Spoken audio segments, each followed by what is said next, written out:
League championship with the Cubs last year. Deep South, right? Southern League. And now he left to go back to the place where he loved being, Phillips Academy, right, in Andover, Massachusetts. And it's his dream job. He loves being there. He loves coaching kids. Ladies and gentlemen, Kevin Greer.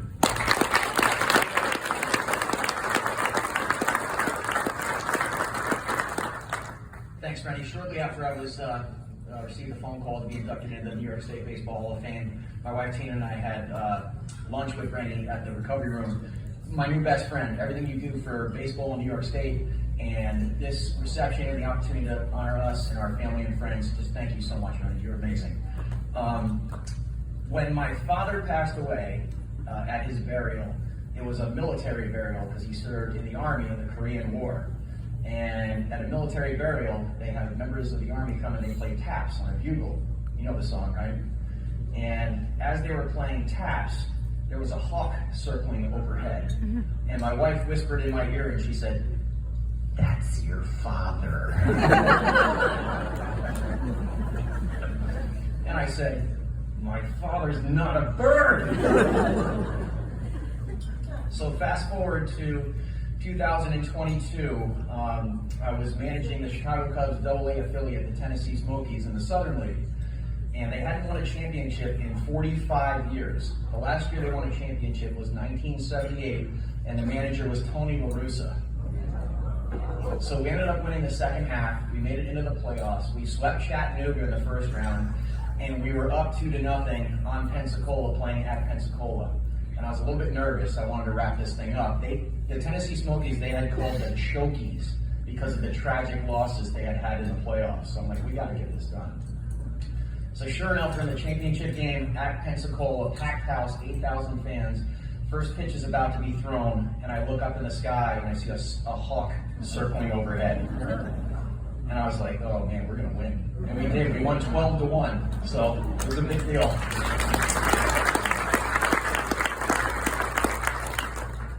So I might not look it, but I'm 55 years old, and I'm still putting on a uniform, and I think that's why I'm here today.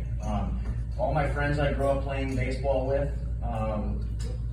at a certain point, they grew out of it. They stopped putting a baseball uniform on. I did not. St. Catherine of Siena Little League, although we didn't wear uniforms in St. Catherine of Siena Little League, we wore jeans and t-shirts.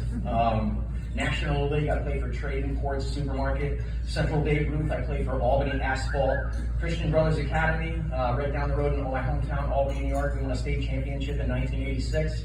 North Albany Post 1610, Legion Baseball. We won 2 state championships, which was amazing.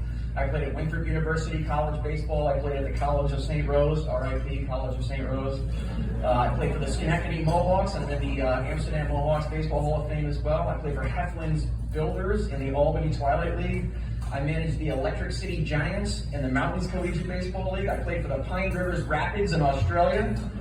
I played for the Southern Minnesota Stars in the Prairie League of Professional Baseball. I didn't manage the Southern Minnesota Stars. I managed the Adirondack Lumberjacks in the Northeast League of Professional Baseball. I coached at the University of West Alabama. I coached for 8 years at Amherst College in Western Massachusetts. I was the head coach at Phillips Academy, Andover, in Massachusetts as well for 14 years. That's the alma mater of Bartlett Giamatti, who was the commissioner of Major League Baseball. The alma mater of President George H.W. Bush. The alma mater of Bill Veeck, and I could go on and on. It's like a Harvard or Yale of high schools. I coached the Bourne Braves in the Cape Cod League. I coached the New England Roughnecks Travel Ball Club. I coached the Tennessee Smokies, the Saratoga Phillies in the New York Collegiate Baseball League, and of course the Tennessee Smokies. And I worked big league spring training with the Chicago Cubs, where I had 1 career big league victory. I managed a minor league spring training game, and we beat the Chicago White Sox in front of 18,000 fans, which was really fun.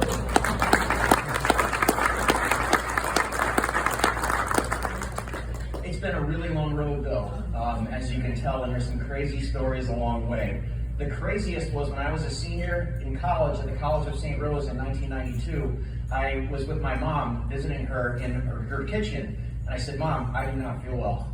Like, I feel like I'm gonna die. I don't know what's wrong." And the next day, we had a playoff game in Bleecker Stadium in Albany, New York, and I collapsed on the field. So I almost died on the baseball field. That's how much I love this game. I ended up in the emergency room at St. Peter's Hospital on New Scotland Avenue in Albany, New York. They did a chest x-ray. and they discovered a grapefruit-sized tumor in my chest that was quite literally choking the life out of me. And I ended up in ICU, did a biopsy. The diagnosis was lymphoma. It was not a good one. And instead of a traditional path in professional baseball, I had 6 months of chemotherapy, various surgeries, 3 months of radiation treatments. Upon being, getting through treatments, I had a few more things that happened, and I'm back in the hospital with blood clots and all kinds of fun stuff. One thing happened is that the Times Union in Albany did an article on me, and a guy named Joe Volano read the article, and he liked my story. And I was 21 years old at the time, and he asked me if I would coach an American Legion team that his son was playing on. And I said, how much does it pay? And he said, nothing. I said, okay, I'll do it. So I coached the Scotia White Sox to a district championship. I was 21 years old, my players were 18 and 19. I had no idea what I was doing. From there, I took a coaching job at Lassen College in Susanville, California, where Swing, one of my players, was Ryan Stoneberg, who's your strength and conditioning coach with the Kansas City Royals. He can tell you some stories about me. I drove 3,000 miles in a 1988 Plymouth Sundance from Albany, New York to Susanville, California for a job that paid $1,500 for the year. My first paid coaching job, and I was happy to have it. From there, I started my own college summer league in the Mountains Collegiate Baseball League called the Electric City Giants. And what I did was I stole all the best players from the California junior college teams, and I brought them back and put them in my mom's basement in Albany, New York. And we won the Mountains Collegiate Baseball League with a team of California Junior College All-Stars. From there, I heard about a team in Australia in a league in which they were allowed 2 Americans per team, and apparently their shortstop had broken his leg. I heard about it. I sent them a fax. I said, I'll be there next week. My mom paid for my passport. She bought me the plane ticket. I showed up sight unseen, and they could have saw me play and said, you're not very good, and sent me home. Got off the plane, took batting practice, took infield, outfield. I was in the lineup that night. So I was back on the field as a player for the first time after surviving cancer and all those treatments. And then I had a working resume as a baseball player. From there, I signed with the Southern Minnesota Stars in the Prairie League of Professional Baseball. I played shortstop and second base.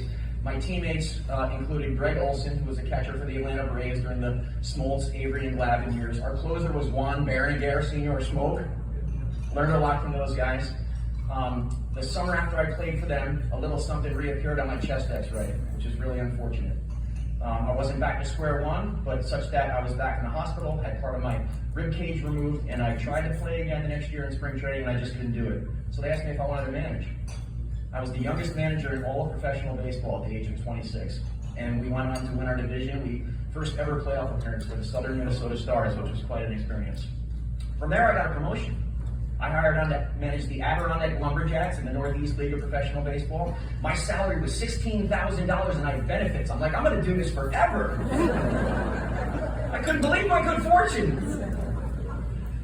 But you know the drill, 100 games in a bus, independent ball, you don't know if your next paycheck is coming. Tina and I were married at the time. We had Katie, our daughter, and I was either bound for divorce or the award for worst parent in the history of mankind. So I tapped out. And instead, I moved Tina and Katie to Livingston, Alabama, where I took a job as an assistant coach at the University of West Alabama. From there, I ended up at Amherst College, where I was an assistant athletic director, coached baseball, I was a director of alumni and parent programs. I would hit rich people up for money. And then I announced to Tina that I was having a bit of an early midlife crisis, and I wanted to go back to school and get my graduate degree. So Tina and I, and Kelly, Kyle, and Katie, moved into a 22-story dorm with 575 students on the University of Massachusetts Amherst campus. We lived in the 5th floor residential apartment. I ran the dorm in exchange for tuition, room, and board, and I got my undergraduate degree in English, my graduate degree in English, and my graduate degree and my master's degree in education as well. During that time, because our stipend was $14,000 for a family of 5, I painted dorm rooms, I worked the press box at basketball games, I did freelance writing, you name it, I did it because we just had to bring money into the family. But that's what you do when you have a goal and you want to get after it. From there, I ended up at Phillips Academy, Andover. There I do a lot of different things. Senior Associate Director of Admission. I live in and run a dorm. So we live in a dorm with 15 boys, because it's a boarding school with students from 50 states and 46 countries. I coach varsity baseball, of course. I'm an academic advisor. I teach a few classes. I do everything at that school. I chaperone everything under the sun. All the while in the summers, I've dragged my family to coach the Bourne Braves in the Cape Cod League. We were in Saratoga one summer coaching the Saratoga Phillies when we lived in Ballston Spa. I found a rental cabin on Craigslist in Ballston Spa because we couldn't afford Saratoga. And then, of course, I ended up with the Chicago Cubs. Chicago Cubs, I was the complex coordinator at our spring training facility in Arizona. I was elevated 2 weeks before spring training to field coordinator. You guys know what a big job that is. And then I was elevated to AA manager. And in the recovery room after, asked me how I ended up managing a AA. It's an amazing story. It's hilarious. But it requires a few beers. Along the way, I have friends who are from Albany, where I'm from, and they've said to me, "You're so lucky." Everybody calls me KG. "You're so lucky. How do you get all these opportunities? You're so lucky." I'm like, "Lucky? Shit." I know where the opportunities are. I don't see you going to Susanville, California. I didn't see your mom buying you a flight to freaking Australia to go play baseball. Lucky? No, we go where the opportunities are. But it can't happen without really supportive friends and really supportive family. My mom, first and foremost, I would not have survived cancer if it wasn't for my mother. She took me to every treatment, made sure I had the best care, advocated for me with all my doctors. She's the master of getting blood and dirt stains out of every uniform. When I was managing in AA in the Southern League, winning that championship, my mom listened to every game on the internet, and I know that's a fact, so thank you, Mom.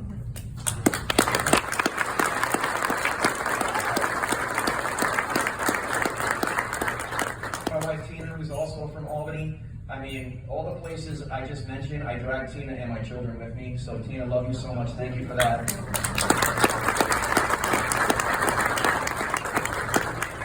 My mother and father-in-law, Mark and Pat, having your daughter and your grandchildren so far away from you. Thank you for tolerating that and not being too angry at me. I appreciate that. My older brothers and sisters, I'm the youngest of 6, so my sisters, my brother Ray and my sisters Kathy and Peggy, and my brother Timmy and my brother Michael, all of whom are here today except for Ray couldn't make it. My sisters Kathy and Peggy tucked me in at night. They taught me how to read, and everybody threw me batting practice in the front yard. A highlight for me is along the way I've gotten to coach with and got the opportunity to coach some amazing players. A few of the guys who have played for me at the high school level are here. CJ Eggery. CJ, will you stand up, please? Sam Zager. Stand up, please. Taylor Remnick, Ben Remnick, Robert Brown, and one of my first coaches who got a shout out before, Tom Reinich. Amazing. All right, so I'm going to wrap it up with one final point. I did mention writing at the onset. And that is that yesterday, driving through Grafton, coming down through Troy to check in at the Hilton Garden Inn last night, we're driving in the rental minivan, and a huge freaking hawk just flies up onto a branch on a tree next to the road we were driving. I was like, oh man, there's my dad. And we grew up watching the New York Yankees on WPIX 11 Alive, and in our living room, Rennie, there's a sliding glass door where I can see my reflection perfectly. And I used to watch Don Mattingly and Willie Randolph on the television, and I would turn around and imitate your batting stances on the reflection of that sliding glass door. Like I had it perfectly. And my dad was the ultimate New York Yankees fan. I went back and read his obituary today, and like in the first paragraph it says lifelong and diehard New York Yankees fan. He used to walk to Stewart's every day to get the New York Post and the Daily News just to keep up on the New York Yankees news. So my dad couldn't be here tonight, he passed away, but he would love this. So thank you guys very much.